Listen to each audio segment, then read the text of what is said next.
हम बचपन से सुनते आ रहे हैं कि मानव देह तो कर्म योनि है, शेष सभी योनियां भोग योनियां हैं।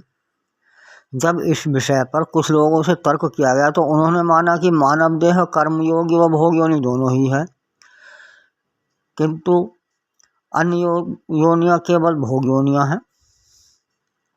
मेरे विचार से तो सभी योनियां कर्म योनियां में भोग योनियां ही हैं। हाँ, मैं भोग का अर्थ भाग्य या पूर्व जन्म के फल को नहीं मानकर प्राकृतिक नियमों के आधार पर मिले फल को मानता हूँ।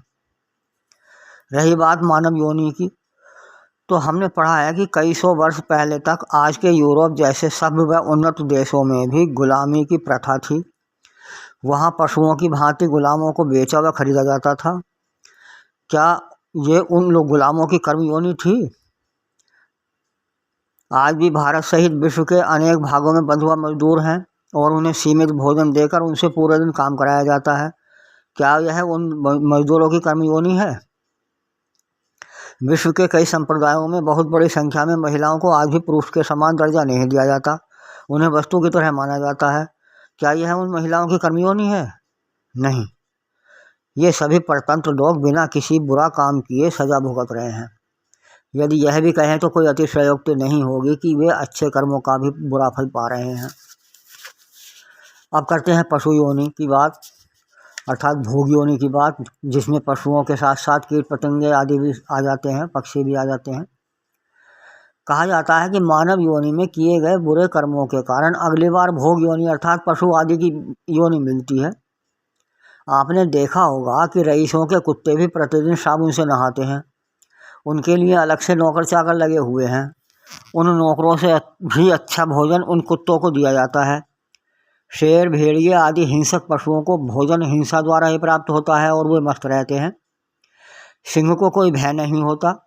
तो क्या उन घरेलू कुत्तों व अन्य हिंसक प्राणियों ने पिछले जन्म में बुरे कर्म किए थे जिस कारण उनको पशु योनि मिली? यदि हाँ, तो वे इतने सुखी क्यों हैं? कुछ लोग कहेंगे कि पशु होना कोई सुख नहीं है। अरे भाई, सुख क्यों नहीं है? ये तो पशु ही जाने, किंतु सोचिए, सुख किसे कहते हैं? कुत्ता दिन भर मस्ती करता है, उछल कूद करता है, क्या यह सब दुख में संभव है? एक आदमी दिन भर मार खाता है, भूखा रहकर काम करता है, क्या वह मानव योनि में सुखी है? नहीं। मैं अक्सर कहा करता हूँ कि एक नाली के कीड़े को आप किसी सोफे पर लाकर बिठा दीजिए, वो या तो मर जाएगा या उसे बहुत कष्ट होगा, वो नाली में ही मस्त है। तो क्या आप उसे भोग योनि कहेंगे या उसे दुख कहेंगे? दुख नहीं, वो प्रसन्न है, नाली में बहुत प्रसन्न है, वो सुखी है। अब आती है पशु की कर्म योनि या भोग योनि की बात। तो हम कहेंगे कि पशु की योनि कर्म योनि भी है। अच्छे बुरे कर्म का ज्ञान पशु को भी होता है। वह लड़ता झगड़ता है, परेशानी आने पर उससे दूर भागता है। क्या इस तरह उसे ज्ञान नहीं है? हमने देखा है कि कुछ कुत्ते एक कुत्ते को घेर कर उस पर हमला करते हैं, अन्य एक कुत्ता आकर उन हमलावर कुत्तों से लड़ता है। क्या यह अच्छे बुरे का ज्ञान नहीं है? जिस योनि में ज्ञान होने पर कर्म किया जाता है वह कर्म योनि ही है। सामान्यतः होता है कि रास्ते में किसी शांत बैठे कुत्ते के पास से आप चुपचाप निकल जाते हैं, वह आपको कुछ नहीं कहता। परंतु यदि आप उसे घूर कर भी देख लेते हैं अथवा डांट देते हैं तो वह भी आप पर भौंकने लगता है। क्या इसे अच्छे बुरे का ज्ञान नहीं कहेंगे? ऐसा ही अन्य योनियों में भी होता है। यहाँ तक कि पक्षियों को भी हम लड़ते झगड़ते देखते हैं, कीट पतंगे भी ऐसा ही करते होंगे।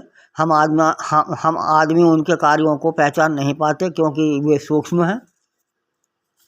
मधुमक्खियों के छत्ते के पास से गुजर जाइए, वे आपको कुछ नहीं कहेंगी, किंतु यदि आप उनके छत्ते में कुछ मार देते हैं, कंकड़ आदि, तो वे आपसे चिपट कर आपको काट लेंगी।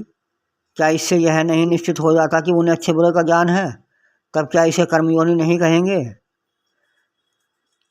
इससे सिद्ध होता है कि सभी योनियां कर्म योनियां भी हैं और भोग योनियां भी, किंतु ये कर्म या भोग पूर्व जन्म के आधार पर नहीं बल्कि प्रकृति के नियमों के आधार पर हैं, जिसका स्पष्टीकरण मैं अन्य अपनी ऑडियो या वीडियो में कर देता हूँ।